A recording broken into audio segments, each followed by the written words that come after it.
Thank you, everyone, for joining us for this panel on omni-channel retail. The idea for this panel was born out of a trip I took in Australia last year. I was in one of the men's luxury department stores there called Harrods, and started talking to some of the young Australian men who are interested in fashion and style. And a lot of them were saying that actually they would go to Harrods, which is one of the nicest luxury stores in Australia. They would try on the clothes, but they would buy them online. And the reason for this is because Australia, for a long time, has been an artificially protected market. So the prices are higher, the service isn't necessarily so good all the time. And young shoppers in particular were looking to get something faster, quicker, cheaper. And this concept has become known as showrooming, where consumers will walk into physical retail stores, do their research, find the right size, find the thing they like, and powered by mobile technology in their hands, they can do research while they're shopping to find out what's the best price, where can I get it, the size that fits me. And this whole idea of showrooming gives you some insight into the way consumer behavior is changing in the physical space. So I invited 3 of my friends from the fashion industry, each of whom brings a different perspective on omni-channel retail and how it's changing the way the fashion industry and fashion retail in particular works. So to my right is Chris Kyvetos, who's created a firestorm in the global fashion industry with a new website and e-commerce play and retail play called Sneakerboy, which he'll tell us about in a minute. I have Ulric Jerome here from Matchesfashion.com.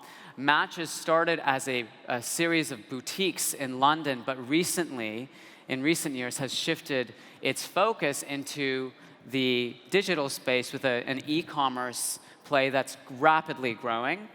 And then there's Paula Reed, who might be omni-channel incarnate herself.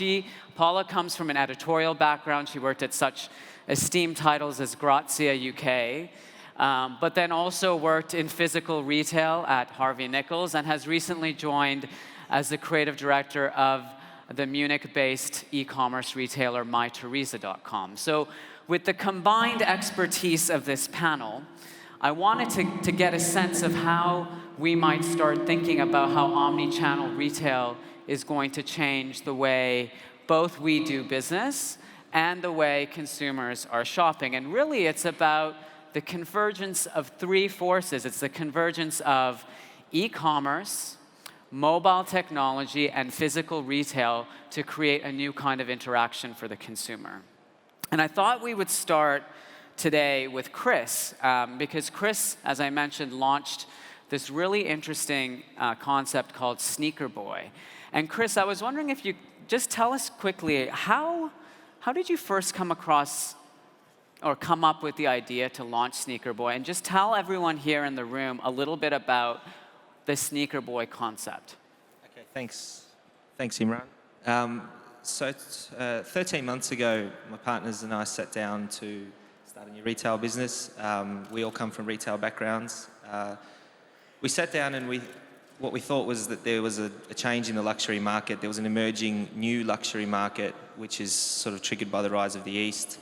And we thought that there needed to be a luxury multi-brand placed to capture that market. So when we sat down, we sort of thought, okay, so how does a new retail business look today and how does it function? So we thought we need to be as efficient and convenient as an online retailer, yet we want the physical tangibility of physical retail stores. So what we came up with were physical stores that are run on an online platform, on a web platform.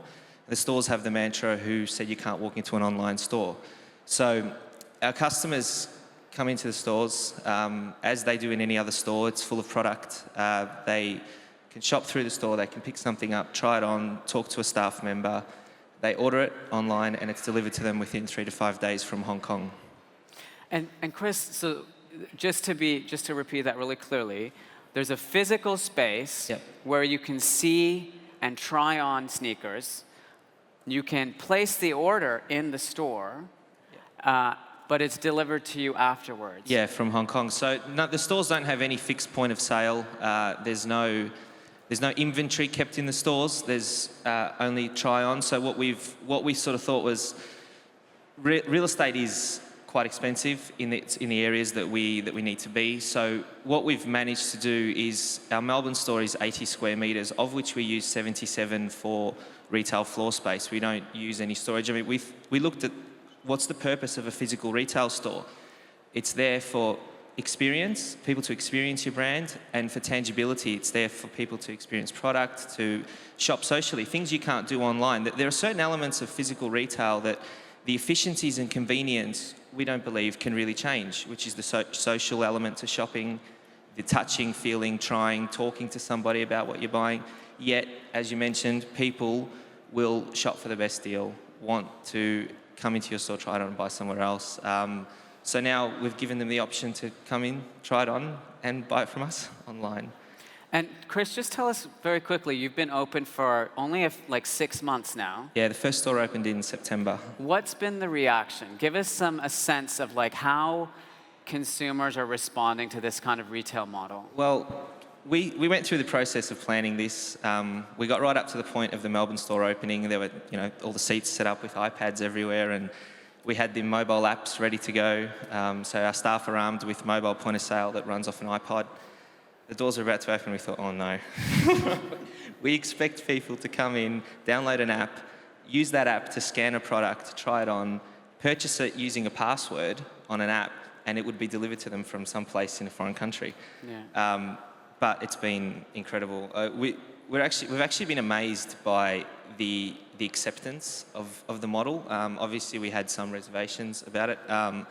Would people accept ordering product in a store and getting it delivered to them? But we've had an incredible response. I mean, our stores are trading far beyond what we expected, and we sort of stand around in the store and just experience it with people. We're learning as we go with our customers, but the acceptance is incredible. Great. Ulric, maybe we can move on to you. You also have a background in having been a co-founder of Pixmania, which is a large electronics e-commerce retailer that had some physical retail as well. And I thought, thinking about a model like Chris's and also reflecting on your experience at Pixmania and also your new role at Matches as the COO, which started as a physical retailer but is rapidly shifting into focusing on e-commerce.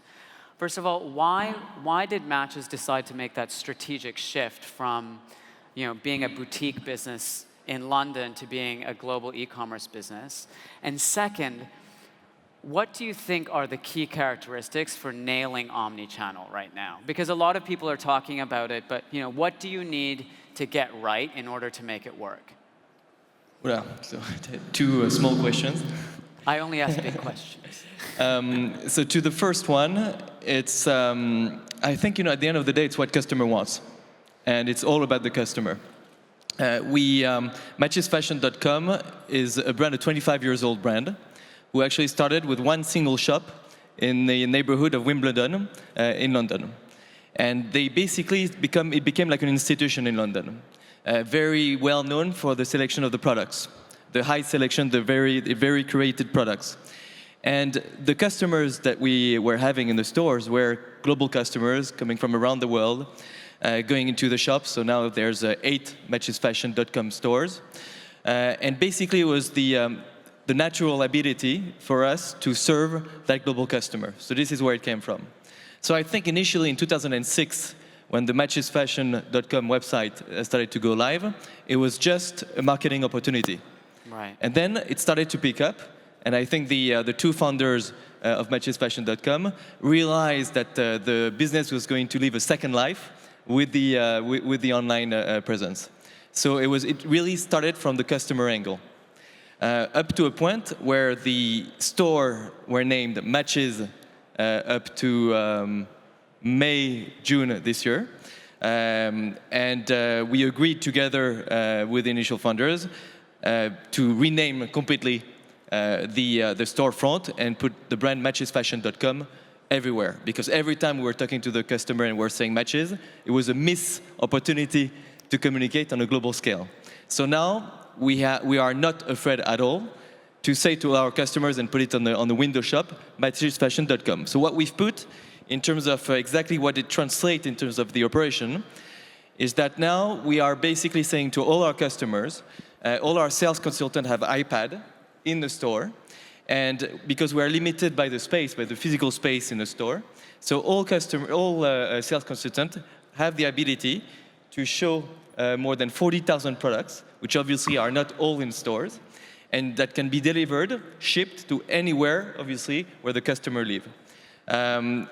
Also, 95% of our customers that comes in store and actually buy from us, we get their email, and the retention rate is extremely high, and all the staff is completely trained for that. So the Omni-Channel, I mean, it's something I'm going to say is very cliche, but it's just following the customer trend. We have some designers, very high-end luxury designers, who are global brands. So we start from there to serve the customer. That's the most important. So talk to me a little bit about pricing and transparency, right? The luxury industry isn't necessarily always serving a consumer that's obsessed with price, but in the kind of economic context we're living with, I think price has become more front of mind for consumers as they make decisions.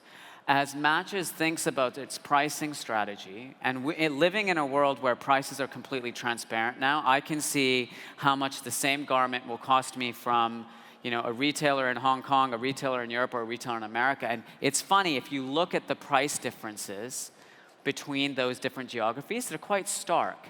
How are you guys thinking about having kind of global pricing?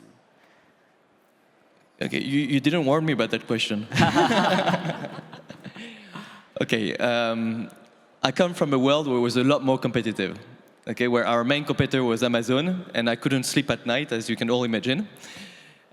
So this is a world where, because of its high-end luxury, and we are a high-end luxury business, prices are usually well respected. So there is not a price war, as we unfortunately used to see in consumer electronics. So first of all, the product that we select, even with the comparison with our main competitor, we only have, let's say, 15–20% overlap. So it's all about the selection of the product, is to keep that luxury niche. So in terms of pricing, we work closely with brands, obviously, to make sure that the pricing are not disrupted, so that we try as much as we can with our technology to basically fit into the local market. And that's basically that. But it's, for us, we need to keep that luxury niche. It's extremely key. Our average basket is high. I think, even though people are looking at our pricing, we are at the £550 average basket, which is in the e-commerce world. I think a lot of people here would appreciate it. And we are fighting every second of the day to keep that average basket at that level. So we are looking, of course, every second of the day to make sure that our pricing reflects what is the local behavior of that brand in each and every one of the country. Okay. It's not an easy one. No. Especially out there when sometime you see prices that you're having a hard time to understand. Yeah. Paula, maybe we can turn to you a bit because, as I mentioned earlier, you have this really interesting trifecta background and the different elements that we're talking about here. In the digital age, and having worked at Harvey Nichols, having moved to My Teresa, having an editorial background, what do you think is the role of physical retail in the digital age? What are the things that physical retailers need to be thinking about, and how can e-commerce retailers tap into that in terms of physical experiences? It kind of boils down to one very simple principle, and it was a common principle between my experience as a magazine journalist and as a team member in a bricks and mortar store and now at My Teresa, and that is a way to connect with the customer. Yeah. Because ultimately, I'm sorry to tell you all this, but technology is not sexy. As far as luxury fashion is concerned, there is nothing beautiful about a screen. You can't touch it or feel it. Right. So the important thing is to access that customer in the most personal way possible. Now, I could say exactly the same thing about magazines. You can't get a buzz out of touching paper, but with the visual communication, with the tone of voice, with the feel of the editorial, with the way that you choose to engage that person, there is a kind of seduction, for want of a better word. And whether you're in a magazine or bricks and mortar or e-commerce, that is a common challenge for all of us to engage with that customer. And there's a kind of shortcut term that I've learned very quickly in My Teresa is the physicalization. I apologize for my twisting the English language into a pretzel, but the physicalization of the e-commerce experience, actually getting the merchandise to the customer, whether that be, and generally, as far as My Teresa is concerned, that's with events that offer a money can't buy experience. So for example, last year, just before I joined, they introduced Victoria Beckham to customers who flew into Munich from all over the world, from as far as Macau and Hong Kong, to meet her and get an opportunity to shop that collection 2 weeks before it even hit the shop floor. And it was a runaway success. They had no idea, they couldn't anticipate how successful that would be. So there was a fabulous dinner with her in attendance, and it was hugely oversubscribed. And I think that's the kind of thing that, certainly in London, Matches were also at the forefront with your fabulous townhouse, is that way to provide a really special experience. It's interesting, right? Because the luxury industry has kind of gone through this learning journey over the past decade. When retailers like Yoox and Net-a-Porter first came on the scene and they were talking about selling, $2,000 handbags on the internet, people thought they were crazy. And then by the time 2006 came around, everyone had really warmed up to the idea and said, the future is digital, the future is digital, it's all about online. But I think what I'm hearing now from all of you is actually, it's this blend of physical and digital experiences that really connects with the customer, especially when you're dealing with products that aren't commodities. We're not talking, consumer electronics, we're talking beautiful physical objects. You've hit the nail on the head. They're not commodities, and you have to have a point of view. I mean, when Chris is talking, it chimes with me so much because that's such a niche product that inspires such passion in the consumer that they'll go above and beyond to get that. And believe me, I have a 15-year-old son, so I have paid for enough of Chris's kind of merchandise and stood in queues to help him get it. And similarly, for Matches or My Teresa, I will hold my hand up and say, yes, I have spent £2,000 on a dress. When it goes back to the recommended retail price, that does not hurt me. That is not the jeopardy in that transaction. The jeopardy in that transaction is its availability. If I want it at £2,000, I have to have it. And so the e-commerce facility kind of ensures that availability. But then what we have to do is to back that up with the incredible service. Because if I'm going to buy an Alaya dress, I also want the Alaya experience. I don't want the kind of white goods experience. Right. Ulric, one thing I wanted to ask you is, it's one thing for a consumer to walk into your store, look at a couple of objects or products, leave the store, go back to your website, again, look at those same products, think about it. Do I really want to drop the, 1,500 pounds that it is for the Alaya dress? How is it that, companies like Matches can track that consumer? So when they walk into the store, you're dealing with the same CRM and customer relationship management system online as you are in the physical store, because the consumer doesn't see Matches as a online retailer or a physical retailer. To them, it's Matches. It's all Matchesfashion.com, right? A lot of retailers, I think, struggle with information and data about that consumer so they can follow them along the same journey. Okay, so it will be very presumptuous for me that to say that we've done all the journey regarding CRM. I think we have a lot to do, especially with our kind of customers who are quite high-end customers, where we are able to re-engage them quite a lot.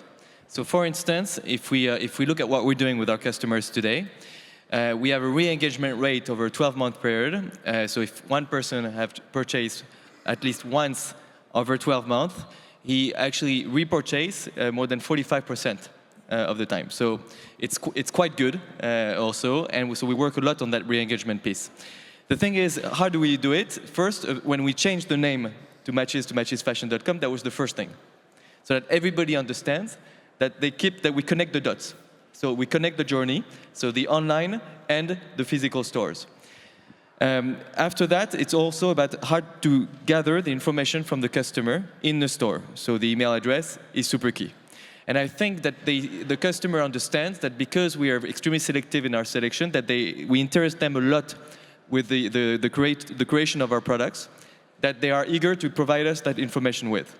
And we also have a magazine. So we talked about physical. It's very important, the magazine. It's twice a year, and that also enables us to connect the dots. So for people to understand that it's not only about the shop, it's not only about the online shop, but it's also about the printed magazine, so that we are reaching all those customers. It's extremely important. And how comfortable are the customers with giving their data to you in store? Because I know anytime someone asks me for my email address at a hotel or at a store, I say no. I don't want to give it to them. I think it's all the work that all the fundamentals of the business. Is basically they are confident, they are comfortable when they see that they have value for it. Yeah. It's this. So what's our recommendation, for instance? So when you write all your preferences on the website, you would find every time we receive a new product from the specific brand that you've selected, you will have a specific push that shows the product that we received that you might have an interest in, so they see the value in it. This is also why we created an editorial part of Matchesfashion.com. Every Wednesday you have a new content to make people excited about our brand. Otherwise, I agree, it would be difficult. So people need to see a value in it. Fortunately enough for us, we work hard on the content of the website so that people can see a value in obviously the push that we're doing to them. Another element that comes up quite often when discussing omni-channel is the concept of click and collect, right? So instead of, I buy my product online, but instead of having it delivered to me, either because I need it tomorrow or I don't have a safe location or a convenient location to have it delivered, I just go and pick it up in the store. Can any of you talk to us about how that works? Because Chris, your model is different. Your model is basically come to the store, buy it, and it gets delivered. But at Christmas time in particular, I understand something like 30% of e-commerce transactions in the UK, particularly close to the days just before Christmas when people were desperate to get that right gift and get it under the tree, 30% of e-commerce transactions were actually click and collect transactions. Is that something that Matches is offering as a service? Today we're a bit more like Chris than click and collect first. So you can actually buy everything online when you are actually in a store. That's the iPad sale. We are going to release the click and collect. Again, you have to remember that we come back from a 25 years business and that we are changing now everything to be completely omni-channel. But yes, to go back to your point, I used to run a business where we had shops and everything was completely connected because we started with online, which is the other way around with Matchesfashion.com. However, what I can tell you is that it is something crucial to have, obviously, because when you bring someone to the store to collect a product that he either already paid online or just reserved and pay over the counter in the store, you increase the chance by almost 50% to upsell also the sale. So just for this, it's extremely important.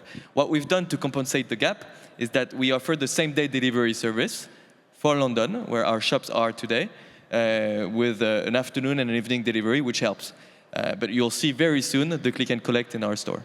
And I guess to use Paula's word of physicalizing the experience, I guess the other thing they get from it is some kind of slightly anonymous transaction that they've placed online, Ulric, it becomes they can relate it to a physical space, right? It kind of connects the dots between the digital experience and the physical experience.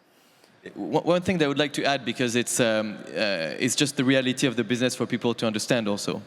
The stores are also extremely important for the customer for one reason, for product access.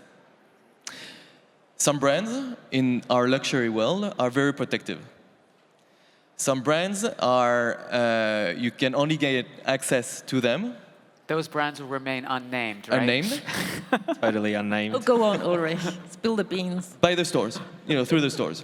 So even though the stores, because of our global presence online, is a portion of our business, the indirect impact of the stores is key, is huge, because it provides us with accessibility to brands, which is very, very also important for the customer. So on the customer journey, it enables to increase the offer of products, which is key. Okay.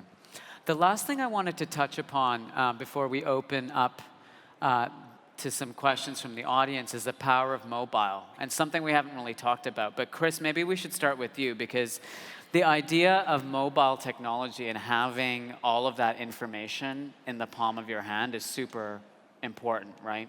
Yeah, look, we decided to use mobile to actually run the business. So our business is totally mobile. What we wanted to achieve was one way for our customers to shop with us no matter where they are. So if our customer's in the store, they're shopping on their mobile device. If they're in the classroom or in the train station, they're shopping on their mobile device. If they're at home, they can shop on their desktop or on their mobile device. What we wanted to do was really embrace it. I mean, I've remembered times when I've worked in luxury department stores, and I'd see a kid walk into the store and he's got his phone and he's taking a picture of a shoe, and I wanted to ask him what it was he was doing, not in a troublesome way, and I'd go up to him and say, what are you doing? And he'd say, I just want to take a picture, share it to my friends. Right. And that whole sharing thing is something that in our stores has been invaluable in the building of our brand. So our customers come in, they've either downloaded the app or they've got the app. They scan a product, there's an instant share option. The whole thing is run mobile, and we've found that the more you embrace it, the more you empower your own brand to make the most out of people and give the most experience to people in the stores. So I think it's always about for us, it's about embracing it. Yeah, I mean, if you talk to a lot of the e-commerce retailers out there, and maybe Ulric and Paula, you can share some stats on this if you're able to, but when you're talking to some of the major players, they're saying like 30 or 40% now of their transactions for very, very expensive items in luxury are happening on mobile phones. Can you guys comment on the trajectory of mobile as part of that customer journey now? Well, if I can sort of go back to what Chris was saying, again, it goes back to the accessibility and it not being a commodity. So, and this was also evident in magazines when we were talking about a product that had become a cult product, something that you had to have, that fashion must have, the essential buy, as we like to say. And with the kind of niche product that you're talking about, there is a passion for that, where people will be keeping up with how available it has become on Instagram, on Twitter, on Facebook, on all the social networks. And as soon as it becomes available to buy, whatever happens to be in their hand, whether it's an iPad or a mobile device, they'll snap it up. It's like a big game fisher. They're big game fishermen. They're not going to let that fish off the hook. And you snooze, you lose. Right. It is quite a competitive sport in a way. So that's where I think all those. It's an incredibly powerful tool. The mobile, in terms of retail, I think it's underplayed, the power of the mobile phone. I mean, kids come in and they tag each other at our stores on Instagram. They send it to a couple of friends, and you see an uptake on our Instagram account. The sharing of product turns into an online sale. So one customer comes in, takes a photo, shares it to a few friends, and then you see a sale sort of trickle through on the online e-commerce site from someone else. It's being able to be in your customer's pocket like that and sort of take some part of ownership of their pocket is incredibly powerful for your brand. And it means, sorry, Ulric, to jump in there, but having come from, I grew up in a family of fashion mad girls in a part of Ireland that I affectionately refer to as Ballygo backwards. It really was the back end of nowhere, not really near any big shops at all. And so when I think about what the experience of shoppers is now compared to then, and how everyone is an expert, everyone is highly informed, everybody is a connoisseur, everybody knows what is the hottest, the latest, the must-have. And that kind of mobile technology brings that. No matter, you could be living in a forest in the Alps and you can access your heart's desire. So 40%, almost 40% of our traffic is mobile.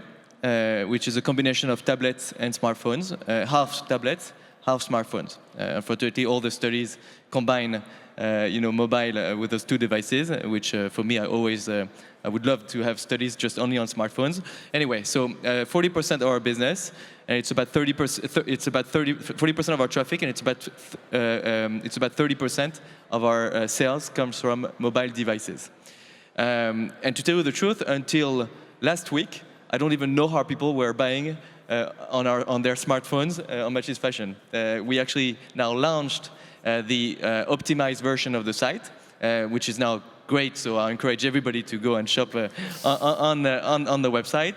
But to go back to your point, we see ourselves now as being a technology luxury company. So technology is extremely key, and mobile is super important. So we are spending now a lot of time trying to re-engineer our e-commerce platform, and we are not starting from the desktop view, but we're building everything from mobile. Mobile first. Mobile first. Yeah. So so all the first designs are only on responsive, and then the last thing we're going to do is desktop. Right. We did the same thing. It's interesting. Angela Ahrens, I interviewed her in August, and she said the same thing. Everything at Burberry now, they're designing for the mobile screen first, and then adapting it to desktop and other platforms. It's almost now like a desktop optimized version of your app, right? Rather than a mobile optimized. Who would have thought that we would be able to buy, multi-thousand-pound or dollar or euro objects on our phones that can sit in our pockets?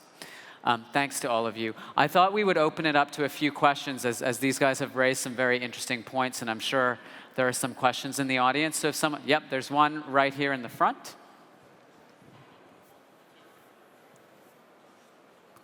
Thank you. Very interesting panel. Question in the luxury space.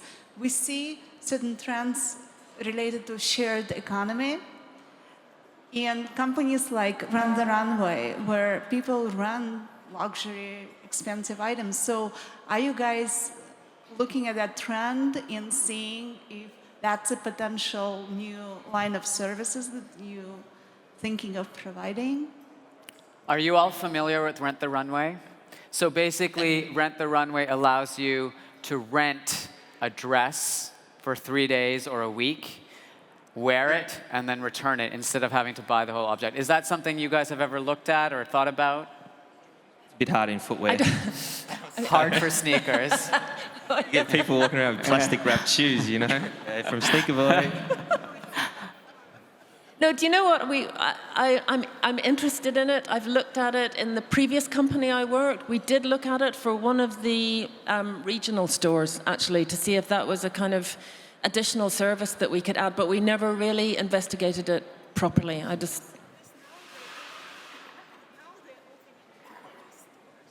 Wow. Oh, okay. Yeah. I tend to think that somebody who's going to want one of our Yves Saint Laurent jackets, she doesn't want to share it. I think it's very interesting. I think it has clearly it's a good concept for us. Just to speak very concretely, we have so much to do that for now it's not the priority. There is one thing that we're working on at the moment, which is a trade section of our site, which means that you can trade because there's such enthusiasts involved in what we do. We're going to facilitate the trading of goods. So if you bought sneaker marketplace. Yeah, it's so you can trade yours and Noddy's for my Buscemi's, and we moderate it. I'm trading up. There was one more question at the back there. Yeah. This is a question particularly, I think, for Chris.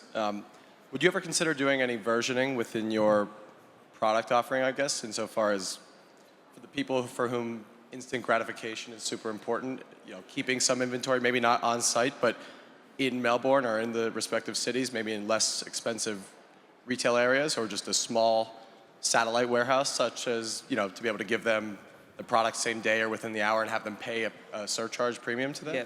Yeah, that's a great question. I think that what we set out to do was not deviate from the model in the beginning, because what can happen is if you say, here's what we're doing, but you then end up with people wanting to interpret what you're doing in their own way. Or no, so for the moment, we've got no buts about it. We say, this is what we're doing, this is how it is. And we never forecast 100% of people to accept the model.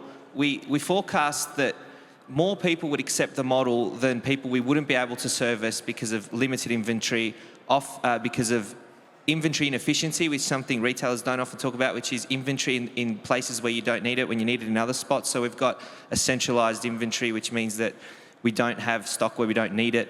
So our bet was more people would accept it than we would normally miss out on anyway, and that's turned out to be the case. So that's something that we will keep in our minds, especially around Christmas. And with that, I'm afraid we're out of time. I want to thank Paula, Ulric, and Chris for sharing their expertise, and thanks to DLD.